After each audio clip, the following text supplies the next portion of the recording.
Kevin Stefanski's press conference raised eyebrows, not for what he said but for what he refused to.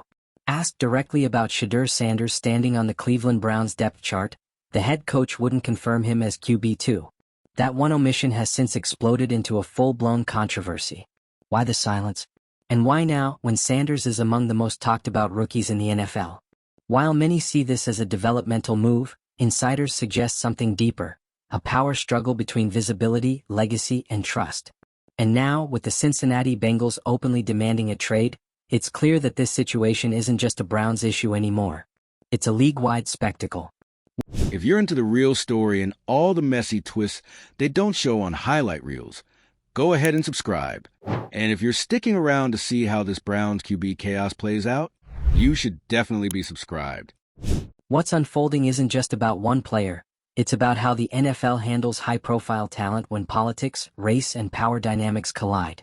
Sanders, the son of Deion Sanders, carries more than just rookie expectations. He carries a legacy and a spotlight.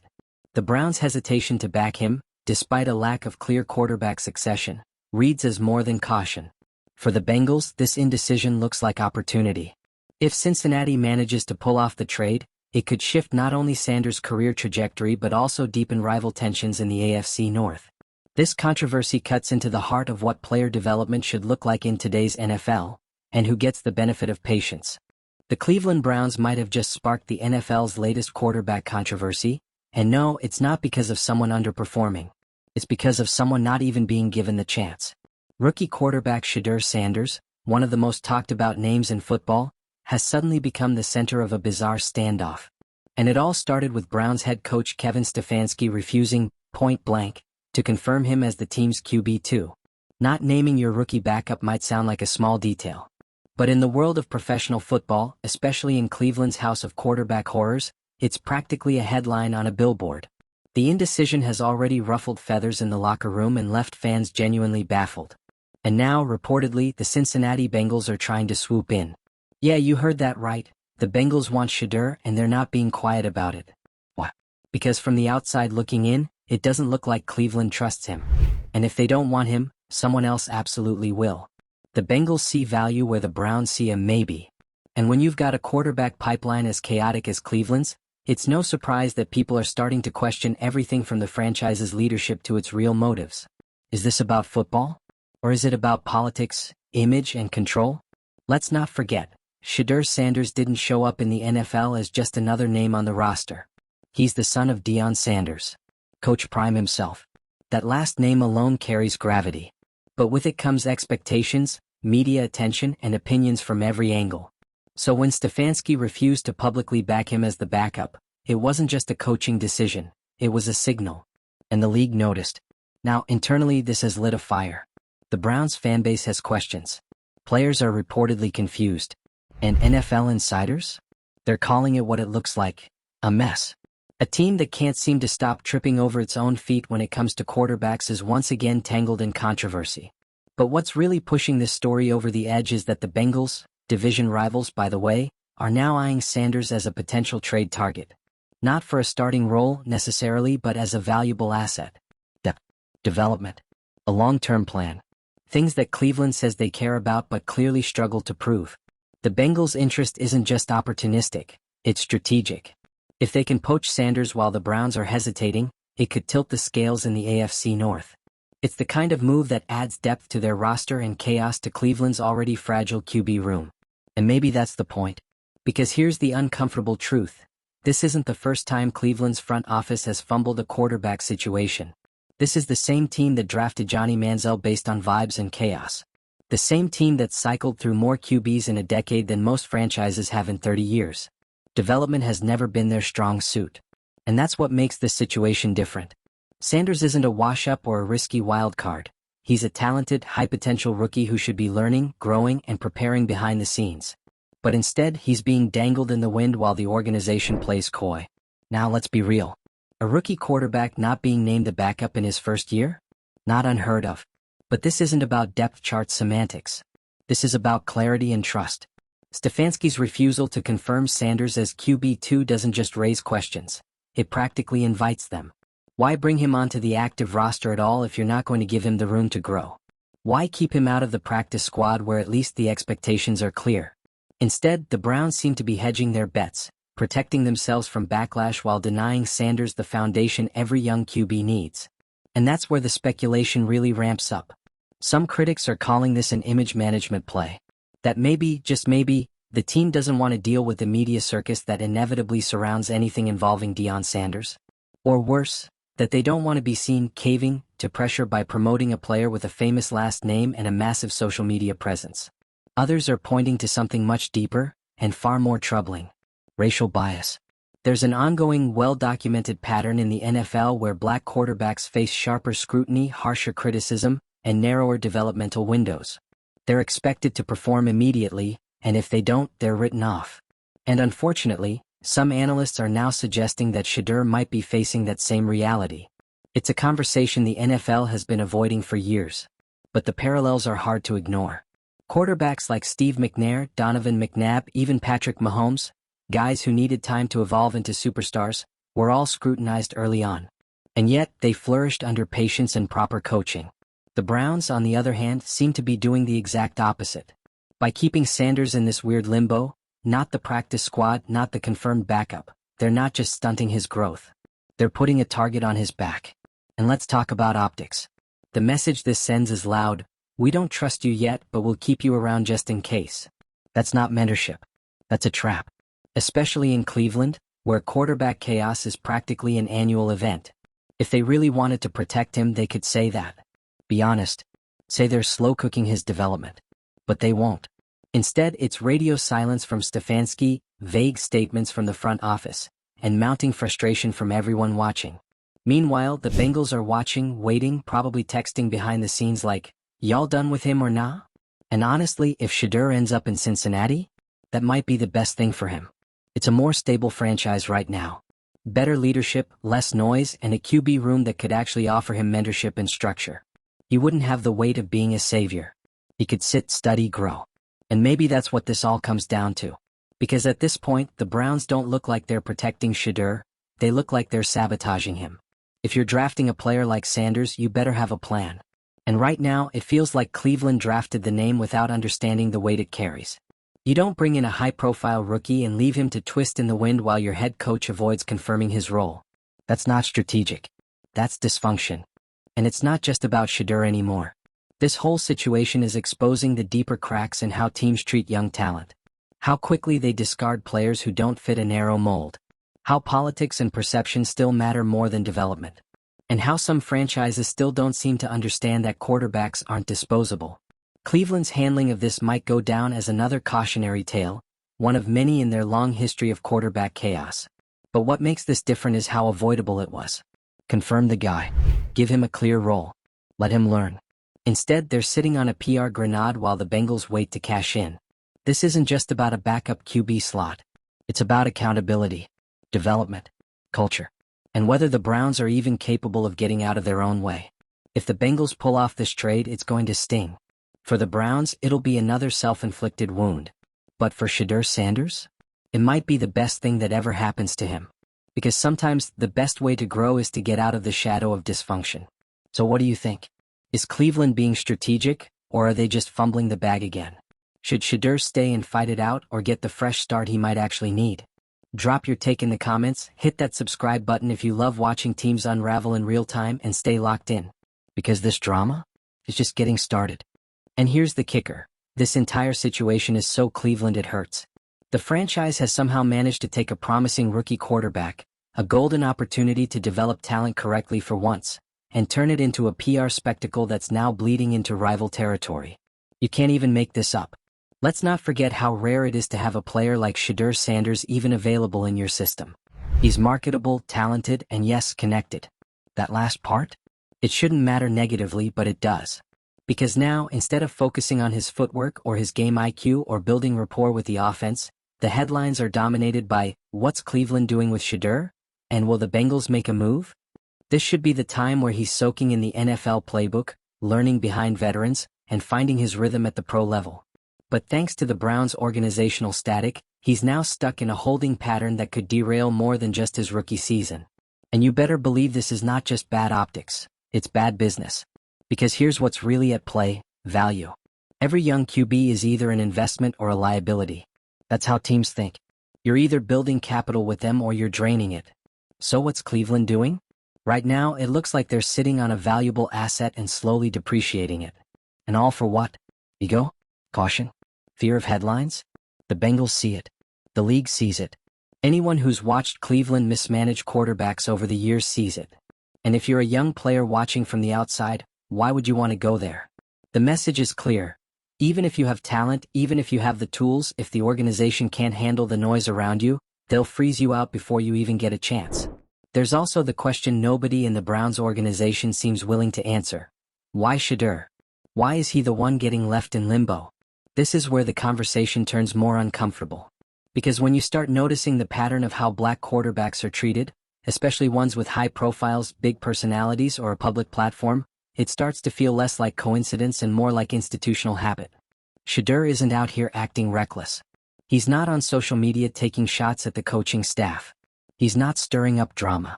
The problem, if there is one, seems to be that he's visible, that he has a following, that he carries a last name that commands attention. But if we're being honest, that's the NFL now. Every player has a brand. Every player has a voice. You can't develop rookies in a vacuum anymore, and you shouldn't want to. The teams that succeed are the ones that embrace it, support it, help young players grow on and off the field. The ones that try to mute their players, they lose. They fumble talent. They end up right where the Browns are now, confused, defensive, and falling behind. And it's not just a race thing. It's a control thing. You think the Browns would be this vague and evasive if their backup QB was a quiet, mid-tier guy with no followers and no famous relatives? Doubtful. They'd name him QB2 without blinking. But Shedeur? Shedeur comes with attention. And instead of managing it like professionals, the Browns are treating it like a hazard sign. So now we've got a standoff. Stefanski won't commit. The team won't clarify. The fans are restless. And the Bengals? Oh, they're watching from across the division with popcorn in one hand and a trade proposal in the other. Let's talk about that for a second. If the Bengals actually land Sanders, it would be one of the smartest quiet moves of the season. Because while the Browns are stuck playing ego games, Cincinnati is building for the future. Joe Burrow's their guy, no question. But having a backup with potential, with media draw, with a built-in fan base? That's chess. That's how contenders think. It's not about threatening your starter. It's about preparing your bench. And if Shedeur gets even 1 year to sit, learn, and grow under that system, he's coming out of it better, sharper, and probably motivated in a way Cleveland never gave him the space to be. You can already see the headlines. Sanders finds stability in Cincy. From chaos to contender, how the Bengals rescued Shedeur's career. Because let's face it, the bar is low. All it takes is a team to not spiral for 3 months straight and suddenly you look like the mature one. What's so infuriating about the Browns' current approach is that it didn't have to be this way. There was a very simple option. Name Shedeur the backup, give him quiet reps, let him absorb. Instead, they've created a media storm for no reason. And now they're stuck. Because if they don't trade him, they look like they're hoarding him out of spite. And if they do, they're admitting they never had a plan for him in the first place. Either way, it's not a good look. And this isn't just the Shedeur problem. It's a systemic issue. The Browns are once again showing the league and every future draft pick that they don't know how to nurture potential, that they're reactive, not proactive, that they'll let public pressure dictate development timelines instead of putting in the hard work to build a solid foundation. And maybe that's why the Bengals feel so confident pressing the gas on this. Because they know Cleveland will hesitate. They know the front office is afraid to fully commit to a player who comes with a spotlight.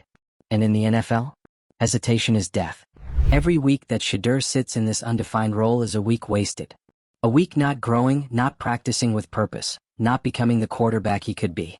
And if the Bengals offer a lifeline, it's hard to see why he wouldn't take it. Because right now, what does he owe Cleveland? Respect goes both ways. And so far, the Browns haven't shown much. Let's zoom out one last time. This is bigger than one quarterback. It's about what kind of organization you want to be. Are you a franchise that takes young players seriously? That gives them time, mentorship, and a plan? Or are you just winging it every season, hoping a savior walks through the door and fixes your culture for you? The Browns have been winging it for a long time. And they're running out of excuses. So now the clock's ticking.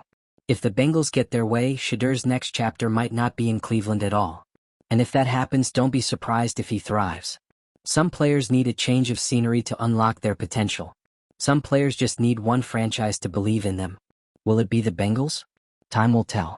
But one thing's for sure, the Browns better hope they're not about to hand a future star to a division rival just because they were too afraid to make a decision. And if they do, it'll be just another chapter in the never-ending book of Cleveland can't get out of its own way. And if you think this story is slowing down, think again. Because we haven't even gotten to the ripple effect this whole situation is creating inside the Browns' own locker room. Yeah, this isn't just a media thing. It's reportedly causing internal frustration too. Veterans are side-eyeing the coaching staff. Younger players are wondering what it takes to get a real shot. And coaches? Well, some of them are probably praying the press conferences stay boring because right now every microphone is a landmine. This is the kind of tension that doesn't go away quietly. When leadership refuses to give clarity, it breeds resentment. Everyone starts reading between the lines. Every snap in practice becomes overanalyzed. And the worst part? The team ends up distracted, trying to interpret the mood of the head coach instead of just playing football. And Kevin Stefanski? He's not helping himself here. Let's be clear, Stefanski didn't have to feed the media some groundbreaking announcement. But when you refuse to confirm someone's role, after keeping them on the active roster, you're not avoiding drama, you're creating it. The silence becomes a statement. And right now that statement sounds a lot like, we're not sure we believe in this guy. Even if that's not what Stefanski meant, that's how it's being read. Perception is reality in this league. Especially when you're dealing with a player carrying this much attention, expectation, and, let's be honest, potential. Because that's the thing with Shedeur Sanders. There's talent here. Everyone knows it. That's why this story matters. If this were some throwaway camp body with no real upside, no one would care. But Shedeur has the kind of skill set that could actually become something. That's why this uncertainty is being treated as more than just depth chart shuffling. And again, it all goes back to Cleveland's long, bumpy history with quarterbacks. They've had more franchise saviors than most teams have had coordinators. It's almost a running joke at this point. Every season starts with optimism and ends with quarterback roulette. They've burned through draft picks, cycled through schemes, and chewed up more promising QBs than any team should be legally allowed to.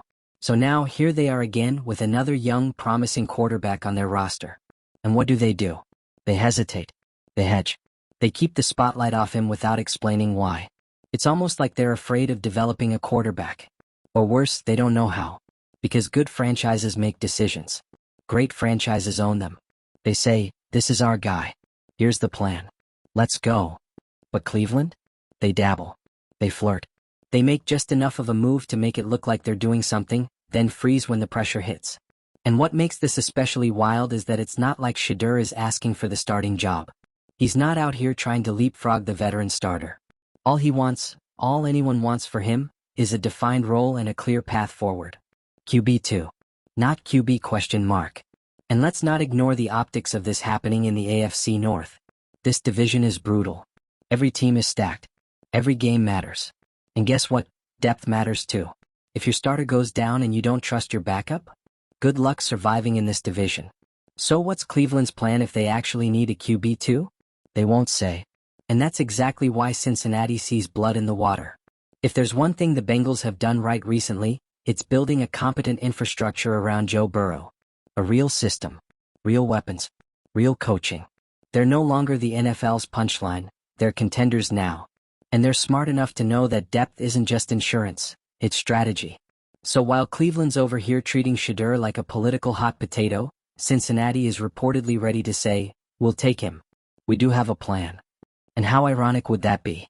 The Browns fumble another young QB and hand him directly to a division rival who then develops him into something real.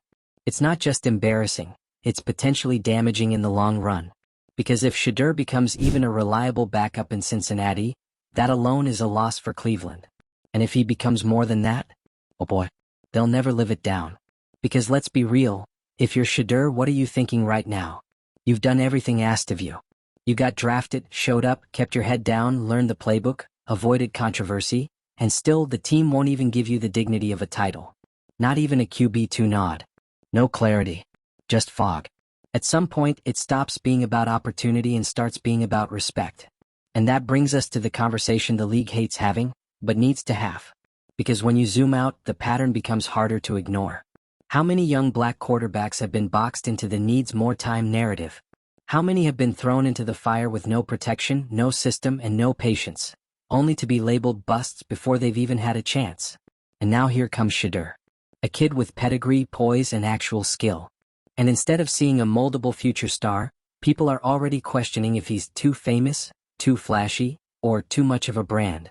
Why does that language always seem to circle the same types of players? Why is it only a problem when certain quarterbacks come in with a following? It's not fair, but it's familiar. And this is where coaching staffs have to do better, not just in managing the player but in managing the narrative. Stefanski's refusal to define Shedeur's role didn't happen in a vacuum. It happened in a league that already scrutinizes black quarterbacks under a different lens. Whether intentional or not, decisions like this feed those narratives. They give fuel to critics who were waiting for a reason to doubt. And that's the real shame of this whole situation. Because it didn't need to become a headline. It didn't need to become a controversy. All the Browns had to do was say, "He's our backup. He's developing. We believe in him." But they didn't. And now they've got a PR fire and a potential trade on their hands. And it's not going away. Every week this goes unresolved, the noise gets louder. Every vague press conference. Every cryptic depth chart. Every leak about the Bengals sniffing around. It all adds up. This story has officially escaped Cleveland's control. And if they think it'll die down on its own, they haven't been paying attention to how this league works. Once the buzz starts, it doesn't stop. Not when it involves quarterbacks. Not when it involves rival teams. And definitely not when it involves the Sanders family. Let's not forget, Deion Sanders is watching all of this. And you know he's taking notes. Because if there's one thing Coach Prime understands, it's how narratives are shaped in sports. And if he feels like his son is being used as a pawn in some weird power struggle, that's not going to sit quietly. Not forever. So here's the final question. Does Shedeur stay in Cleveland, ride this out, and hope the coaching staff finally figures it out? Or does he take a leap, join a more stable team, reset his narrative, and get the development arc he should have had from the start? Right now the answer is unclear. But what's crystal clear? The Browns are on the clock. Because if they botch this, and all signs point to that being a very real possibility, it won't just cost them a promising quarterback. It'll cost them credibility. Again. And in a league where reputations are currency, Cleveland might be going broke. So now it's your turn. Do you think Shedeur Sanders should stick it out in Cleveland or get a fresh start in Cincinnati? Is this about football, politics, or something deeper? Sound off in the comments, subscribe for more sports chaos, and buckle up. Because whatever happens next, it's about to get messy.